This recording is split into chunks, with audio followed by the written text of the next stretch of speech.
vais a acompañar en este recorrido que es una historia, es una parábola. Sabéis que Jesús contaba historias y generalmente esas historias lo que apuntaban eran dardos a las imágenes de Dios que tenían los que escuchaban, ¿no? Todos tenemos imágenes de Dios, todos tenemos una idea de cómo se supone que es Dios. Cuando Jesús llega a esa Palestina habían ideas también de cómo era Dios y Jesús rompe de forma radical con esas ideas que ellos tenían. Así que el viaje que te quiero proponer esta mañana es que vayamos juntos a que hagamos una inmersión en esa historia tan bonita que cuenta Jesús y que veamos si nos está rompiendo en algo nuestras ideas, nuestras imágenes, nuestras concepciones sobre Dios, sobre lo que Dios quiere sobre nosotros, sobre lo que Dios quiere de los demás. Así que me vais a acompañar y vamos a ir a la Biblia, no podemos hacerlo de otra manera, sacar vuestras Biblias de bolsillo, sacar vuestros móviles, yo también lo voy a hacer, la tengo aquí, saco mi Biblia de bolsillo, que el otro día la probé y es una maravilla, porque la letra es fabulosa, ya me estoy haciendo mayor. Me vais a abrir por Lucas, capítulo 15, también pediré a los hermanos de multimedia, pueden ir poniendo por ahí también los versículos. Lucas capítulo 15, a partir del versículo 11.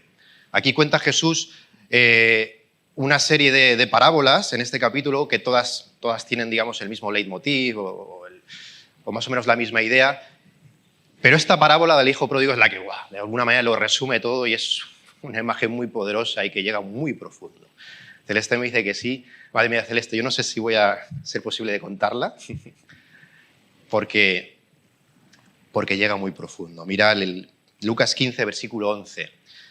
Dice, también dijo Jesús, un hombre tenía 2 hijos, y el menor de ellos dijo a su padre, Padre, dame la parte de los bienes que me corresponde, y les repartió los bienes. Bien, aquí vemos una familia, un padre bien posicionado, con siervos, con terrenos, con trabajadores a su cargo y con 2 hijos que eran los herederos. Y uno de los hijos, el pequeño, le pide, oye, padre, dame lo que me toca. Lo primero que me preguntó, ¿eso se podía hacer? Pues bien, el hijo menor, eran 2, el hijo menor le correspondía 1/3 de la herencia. El mayor, el primogénito, tenía 2/3, el segundo tenía pues, 1/3 de esa herencia. Sí podía pedirla, pero claro, lo normal no era pedirla en vida.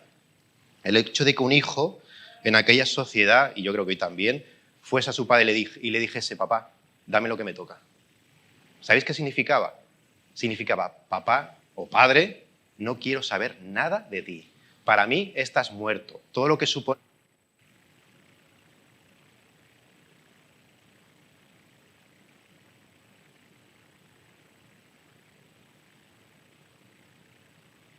A ver, sí, vale, ha vuelto. Bien, sí. Decía que suponía no identificarse, no solo no identificarse, sino desear la muerte del padre. No quiero saber nada de ti, me voy. Te doy la espalda, papá. Y dice el texto que el padre les repartió los bienes. El padre contaría, tenía que dividir para ver lo que le correspondía a cada uno y reparte los bienes. Seguimos leyendo. Versículo 13. No muchos días después, juntándolo todo el hijo menor, se supone que pues cogería, incluso seguramente haría dinero de todo aquello que tenía, vendería, al que cogió, lo juntó todo y se fue lejos, a una provincia apartada. Y allí desperdició sus bienes, viviendo perdidamente. Se fue lejos de la casa de su padre. Como he dicho, vamos a situarnos, es una parábola, es una historia que tiene evidentemente unos significados. Jesús quiere transmitir algo. Eran dardos contra la idea de Dios, contra las imágenes de Dios que tenían aquellos que estaban escuchando. Y entonces, para que vayamos situándonos, ¿vale? Los que no conozcáis muy bien esta historia, ¿quién es el padre en esta historia? ¿Quién representa el padre? Representa a Dios. Pregunta de escuela dominical que todos sabéis. Representa a Dios. Los hijos, ¿a quiénes representan? Los hijos representan a la humanidad, a nosotros, y a las actitudes que tomamos ante Él. Por un lado, los que estaban escuchando a Jesús en ese momento, que eran fariseos, gente muy religiosa, gente que cumplía los preceptos de Dios teóricamente, pues se identifican más con el hijo mayor que luego veremos al final de la historia. Y el menor, pues aquellos que no vivían bien, que vivían de forma los pecadores, los publicanos, ¿vale? Pero al final nos representa a toda la humanidad y cada uno de nosotros ante Dios pues podemos estar en una línea o en otra o entre medio, un poquito de hermano mayor, un poquito de hermano pequeño. Pero fijaros Y no olvides que este padre de esta historia es Dios. Tenerlo siempre presente en la historia. Vemos al Padre, a Dios, vemos a los hermanos que nos representan a nosotros. Y este hijo menor, este hijo que coge, pide su parte y se va, representa muy bien lo que ya vemos en Génesis. Representa al hombre que quiere ser autónomo de Dios. Representa la historia de la humanidad. Lo que vemos en Génesis, vemos el hombre, la mujer creados, que llega un momento en que quieren darle la espalda a Dios, quieren ser como Él, no asumen la posición que tienen ante Dios, donde viven muy bien con Dios. Os acordáis muy bien escenificado en esa escena del jardín del Edén. Ellos dicen, no quiero esa posición, yo quiero ser como Dios y yo quiero independizarme. Y ese trayecto que iniciaron Adán y Eva, ese trayecto que inicia este hijo menor, es el trayecto que tú y yo hemos hecho también. Todos hemos hecho ese trayecto de una manera u otra. Hemos decidido, Dios, paso de ti. Para mí, estás muerto. El hijo menor se fue, se va lejos, y a veces queriendo buscar en la vida, ¿no? Todos al final, de alguna manera, si somos sinceros y nos paramos, nos damos cuenta que nos faltan cosas y queremos buscar y buscamos. ¿Y dónde estamos buscando? Este hijo, este chaval, este joven, cogió dinero y quiso buscarlo, pues, en el dinero, en vivir una vida a su manera. Dice que desperdició sus bienes viviendo perdidamente. Sigue el versículo 14. Y cuando todo lo hubo malgastado, vino un gran hombre en aquella provincia y comenzó a faltarle. Y es que puede que haya momentos en la vida que sin Dios nos vaya bien. Pero hay momentos, siempre llega un momento en que uno se da cuenta, si es sincero, y dice, madre mía, ¿qué estoy haciendo? Este chico, las cosas empezaron a irle mal. Dice que fue y se arrimó a uno de los ciudadanos de aquella tierra, al cual le envió a su hacienda para que apacentase a los cerdos. ¿Sabéis? En la Palestina, un judío, acabar trabajando en un país lejano para un pagano cuidando cerdos era lo peor que podía ocurrir. Era tocar fondo. Tocar fondo. Y si hablo de tocar fondo, seguramente muchos sepáis lo que es tocar fondo. ¿Has tocado fondo alguna vez en tu vida? Este chico toca fondo. Dice, versículo 16, que deseaba llenar su vientre de las algarrobas que comían los cerdos. Aquí conocemos, el clima mediterráneo, conocemos muy bien las algarrobas, no hay más que ir a Monteluz. Muchos desde pequeñitos hemos recogido en Monteluz algarrobas, ¿verdad? Pues es alimento para los cerdos. Y él deseaba comer de lo que comían los cerdos, pero dice aquí, pero nadie le daba. Nadie le daba. Y eso, fijaros en esa frase, también muestra algo que ocurre en nuestras vidas. Que buscamos el aliento, que buscamos la comida, que buscamos cosas que nos llenen en los demás. A través de nuestros amigos, a través de las personas que nos rodean, a través de otros. Este chico lo hace, pero no lo encuentra. Dice, nadie le podía dar la solución, nadie podía aplacar ese hambre que él tenía. Nadie, absolutamente nadie.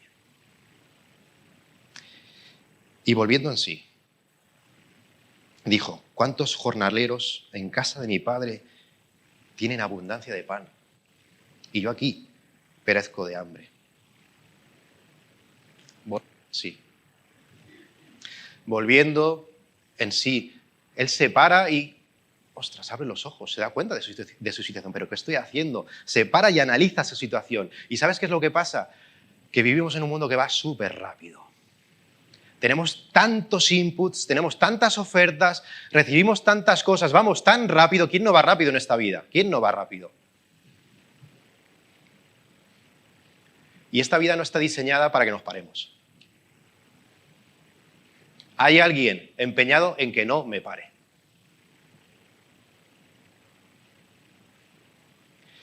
Y tenemos que pararnos. Y hay momentos en la vida en los que tengo que parar y decir, Señor, ¿qué estoy haciendo?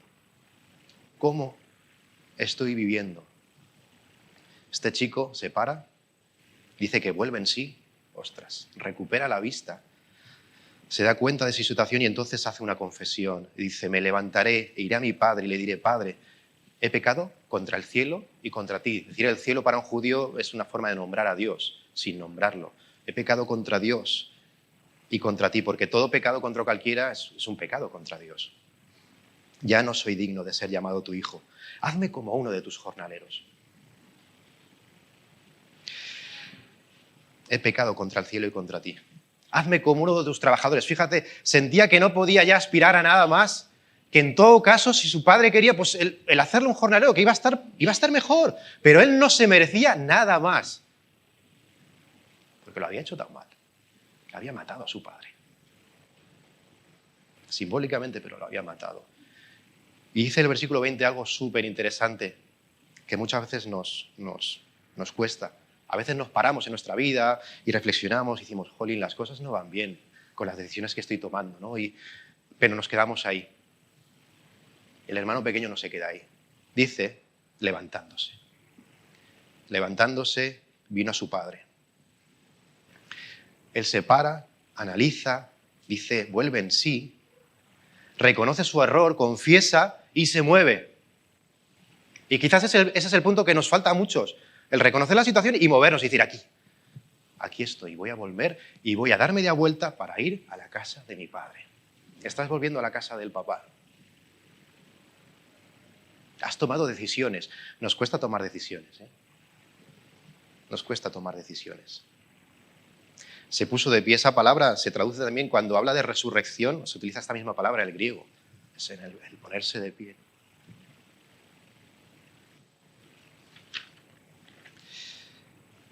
Se pone de pie. Y nos encontramos con un versículo que no sé si seré capaz de leer,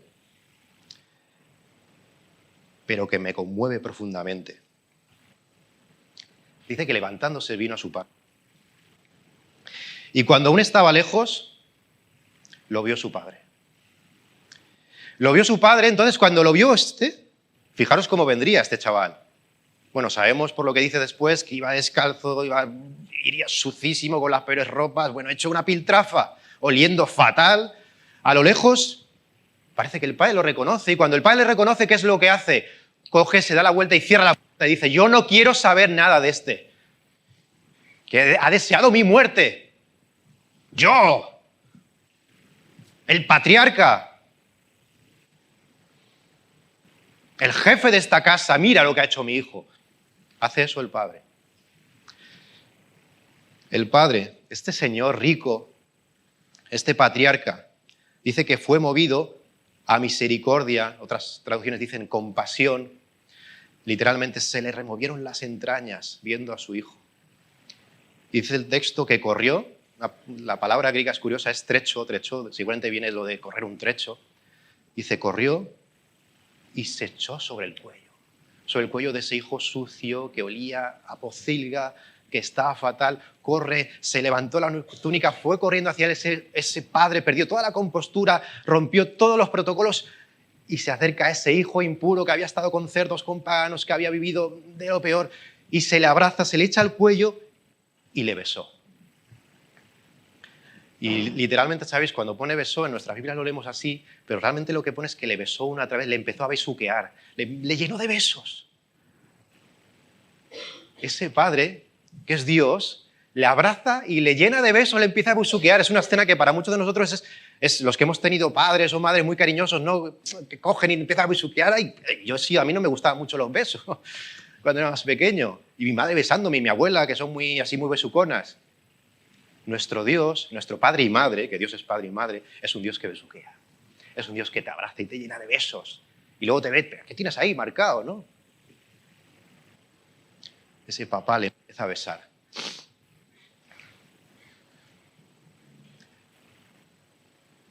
Yo no sé si sientes la necesidad de ser abrazado y besado por Dios.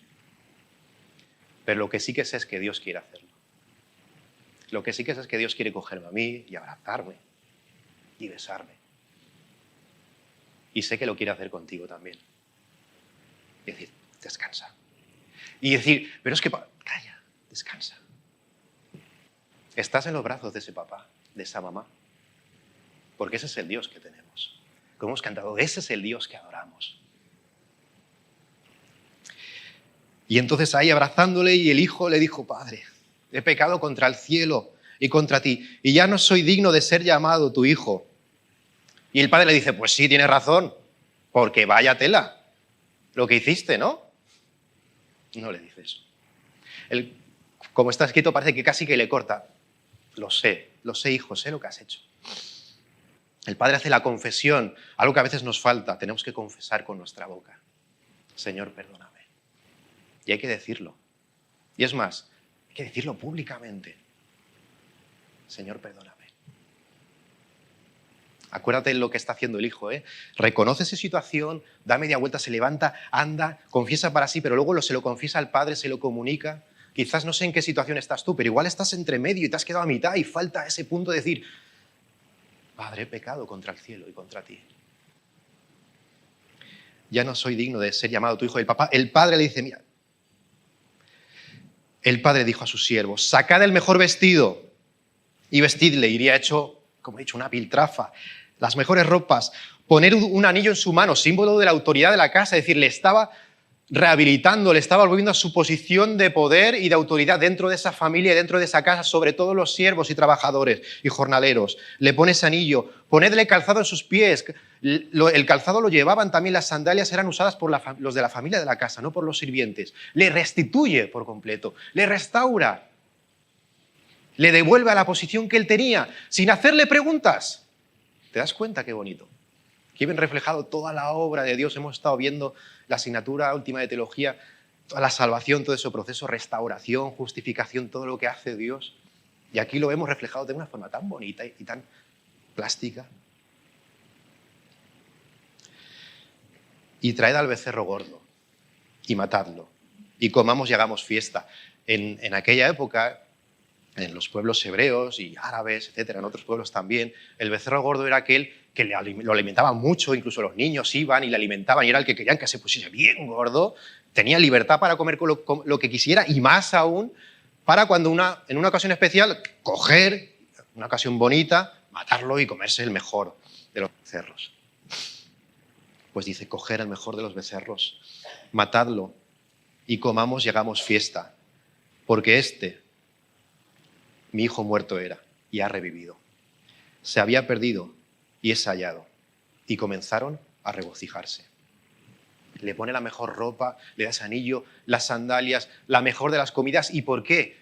Porque ha vuelto a la vida. Y todos se regocijaban y todos hicieron fiesta. Ha vuelto a la vida. Si yo preguntara, ¿qué prefieres, vivir o morir? Nadie contestaría porque es una pregunta tonta.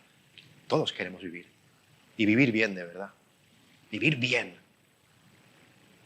Pues en esta historia lo que se nos está diciendo es que la vida buena, la vida con mayúsculas, es en la casa del papá y la mamá. Y no significa una vida de ataduras, no significa una vida de esclavitud, significa una vida en abundancia. No es una vida perfecta, es una vida con luchas, es una vida con conflictos, pero es en la casa del Padre. ¿Quieres vivir?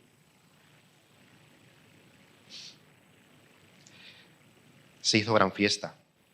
Pero resulta que el hijo mayor, que aparece aquí en la historia, estaba en el campo y cuando vino, escucha, ¿no? Y dice, llegó cerca de la casa y oyó la música y las danzas y llamó a uno de los criados y le dice, oye, ¿qué está pasando? ¿Qué está ocurriendo? Y él dijo, hombre, ¿no te has enterado? Mira, tu hermano ha venido y tu padre ha hecho matar el becerro gordo por haberle recibido bueno y sano.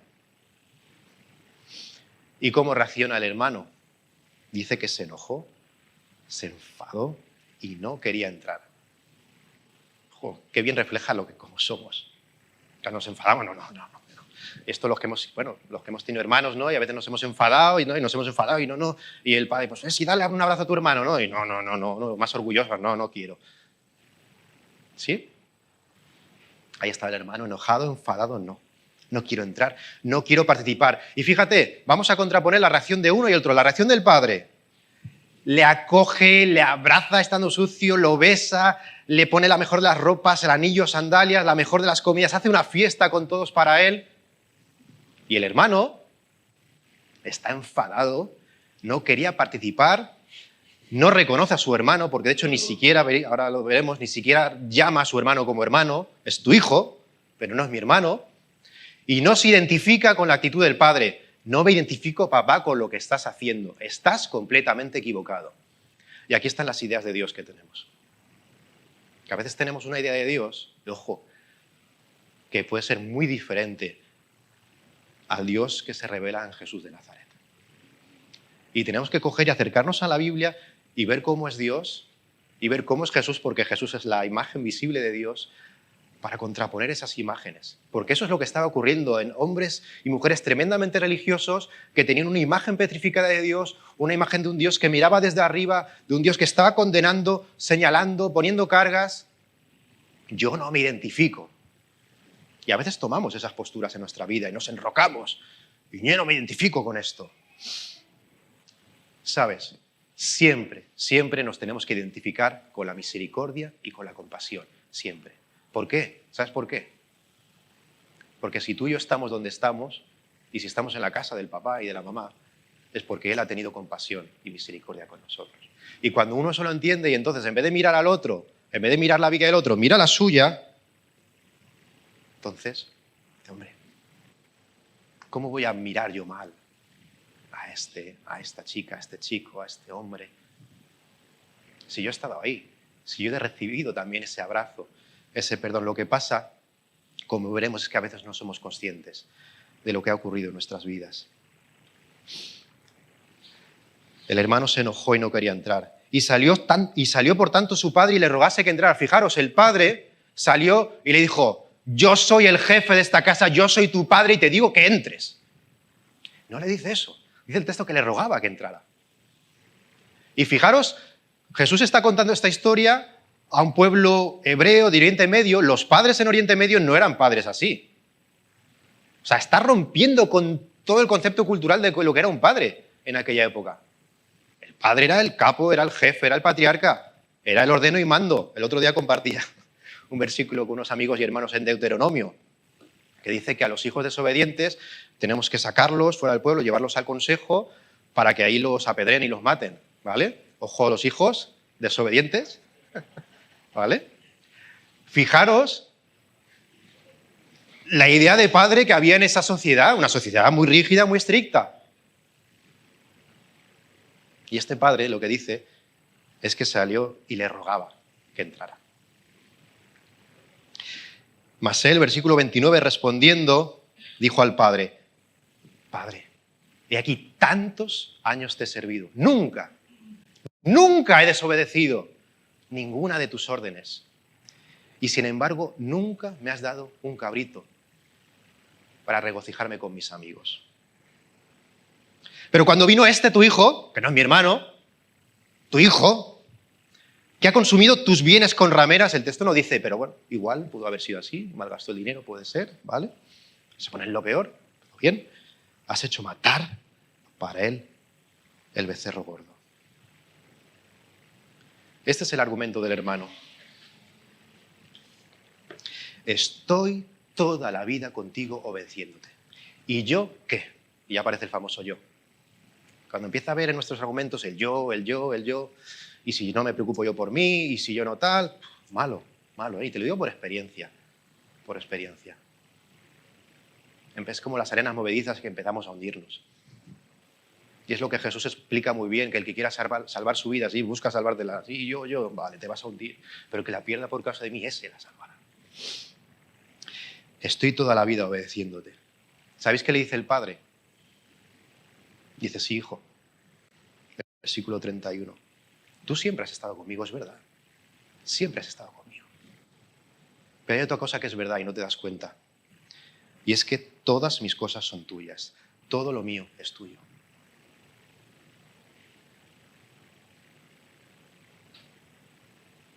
Abre los ojos. Y a veces a muchos hermanos mayores nos falta abrir los ojos a lo que tenemos. Y entramos en la queja, que la queja de inicio es muy agradable entrar en ella, de inicio, ¿eh? Es un engaño, porque es fácil.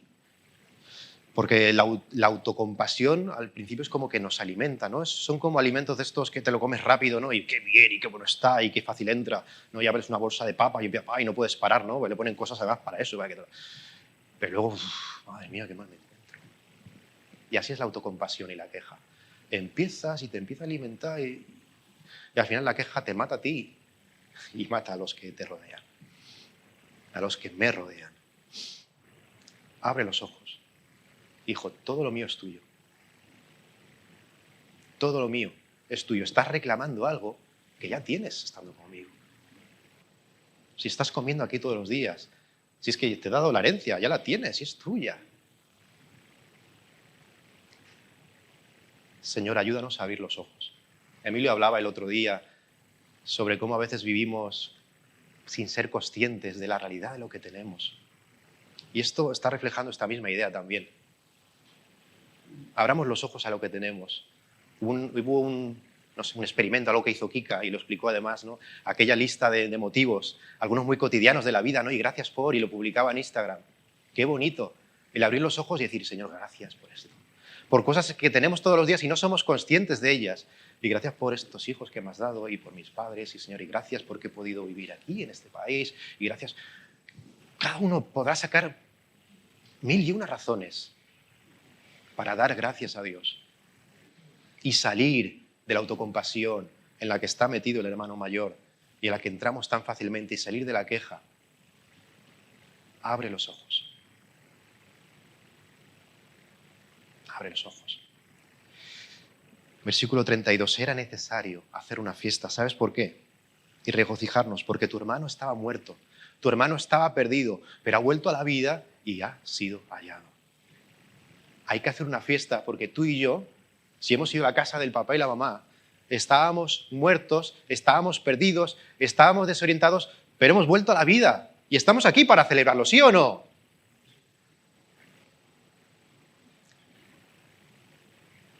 Has vuelto a la vida, tu hermano ha vuelto a la vida.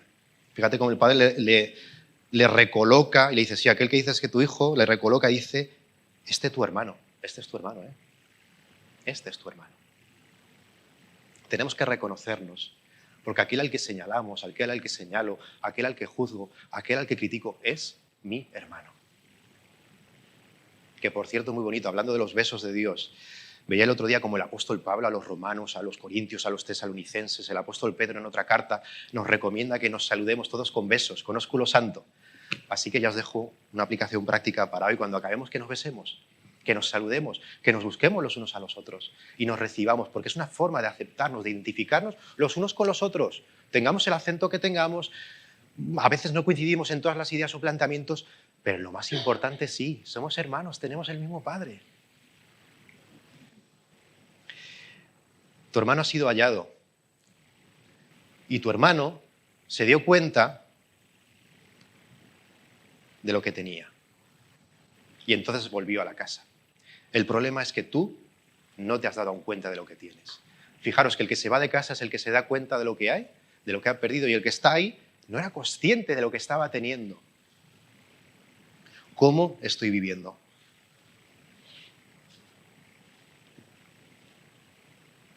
Soy consciente de lo que tengo.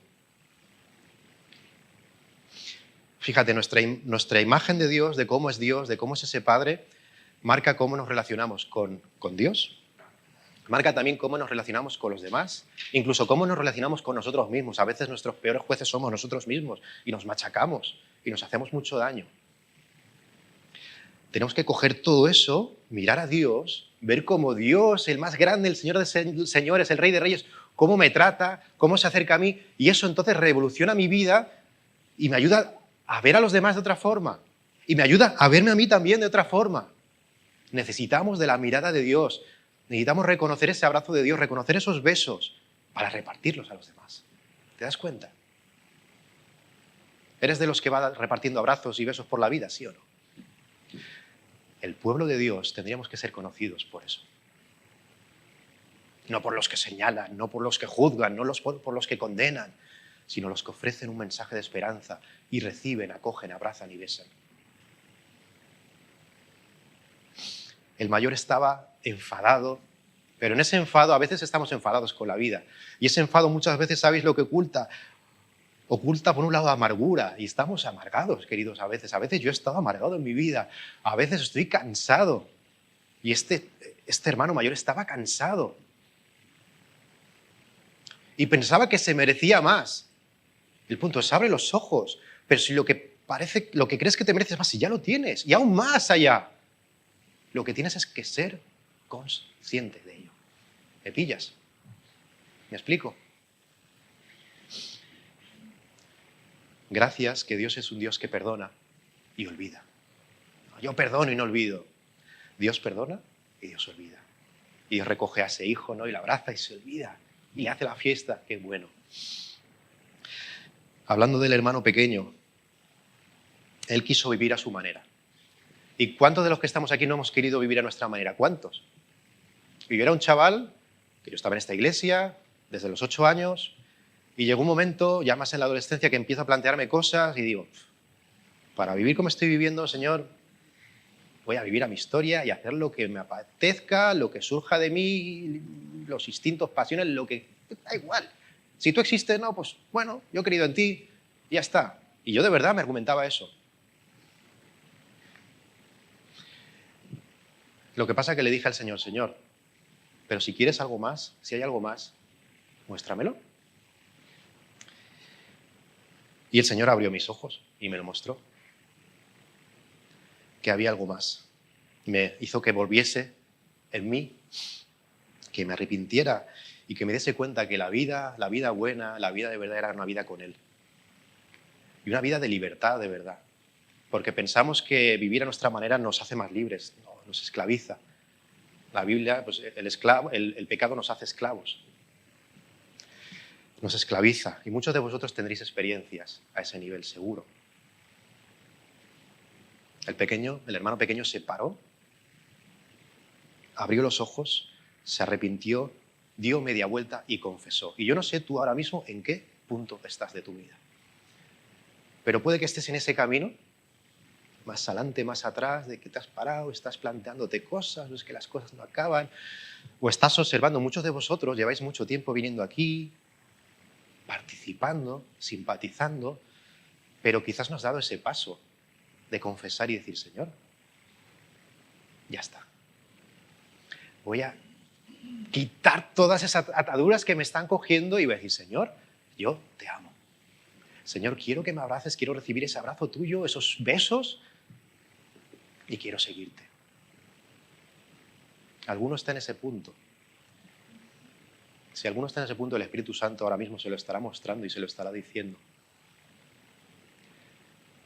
Y no rehuyas al Espíritu Santo, porque es la voz más bonita que uno puede escuchar. A veces hace daño, y mueve las entrañas, pero no cierres los oídos al Espíritu Santo, porque Él quiere darte la vida, de verdad, una vida eterna que es para vivir ya, para disfrutar ya. Quiere darte libertad, verdadera libertad. Voy a acabar contándoos una historia. Cuentan esta historia del rabino Akiva. El rabino Akiva hacía todos los días el mismo recorrido para ir a su casa. Se lo sabía de memoria, como cualquiera no sabemos el camino a nuestra casa. Y un día era de noche, estaba volviendo, estaba muy oscuro, había niebla, y se pasó la salida hacia la izquierda para ir a su casa y siguió recto. Y siguiendo rectos llegó hasta una fortaleza. Y ahí en lo alto, en un torreón de la fortaleza, había un guardia ahí y le dice, alto, ¿quién eres y a dónde vas? El rabino Akiva le dice, ¿cuánto cobras por este trabajo? ¿Qué tiene que ver eso?, dijo el guardia. Te vuelvo a repetir, ¿quién eres y a dónde vas? No, quiero saber cuánto cobras, dímelo. ¿Pero por qué quieres saberlo?, le dijo el guardia. Tú dímelo. Y el guardia le dice, yo cobro 2 shekels al día. Te pago el doble si todos los días de mi vida me persigues y me haces estas 2 preguntas. ¿Quién eres y a dónde vas? Y creo que tenemos que pararnos esta mañana y todos, cada uno, plantearnos quién soy y a dónde voy. Y cuando me lo planteé, y cuando te lo plantees, hazlo mirando a ese papá y esa mamá que está delante, mirándonos con compasión, con misericordia. ¿Sabes quién eres? Eres criatura de Dios, eres creación de Dios, y Dios tiene un plan y propósito para tu vida. Y lo que Dios te ofrece es vivir ese propósito, esa vida, en libertad. Vivirla a su lado, en lo bueno y en lo malo. En aquel que nunca nos va a fallar. Porque yo fallaré. Y cualquiera nos fallaremos. Pero Dios nunca. Que levante la mano, ¿quién le ha fallado Dios? Dios no nos falla, lo que falla es cómo procesamos nosotros nuestras ideas de Dios, que muchas veces son equivocadas. Por eso hay que ir a la Biblia, acercarnos y dejar que esas ideas de Dios que nos han llegado, que hemos aprendido, que nos han explicado quizás personas con buenas intenciones o nosotros hemos borrarlas y recibir al Dios que nos abraza, que nos besa y que nos acoge. Queridos, vamos a disfrutar de esta fiesta. Vamos a continuar con este culto dando gracias a Dios porque es el Dios de la misericordia, es el Dios de la compasión, es un Dios tremendo que se refleja en esta historia tan bonita del hijo pródigo. Pródigo significa derrochón, ese hijo que derrochó todo. Hay quien llama esta historia la del Dios pródigo, porque es el Dios que derrocha amor para ti, para mí, para cada uno de los que estamos aquí. Y yo sé que cada uno pasamos por nuestras situaciones y a veces algunas muy complicadas en casas, con la familia, con los matrimonios, con los hijos, los trabajos. Hay cosas muy complicadas en esta vida y van a seguir siendo complicadas. En el mundo tendréis aflicción. Lo recordaba el otro día Miriam, pero confiad, yo he vencido al mundo, nuestro papá ha vencido y podemos vivir con él. Que el Señor os bendiga, os cuide y nos ayude a tomar esa decisión y a dar esos pasos que cada uno de nosotros tenemos que dar. Amén.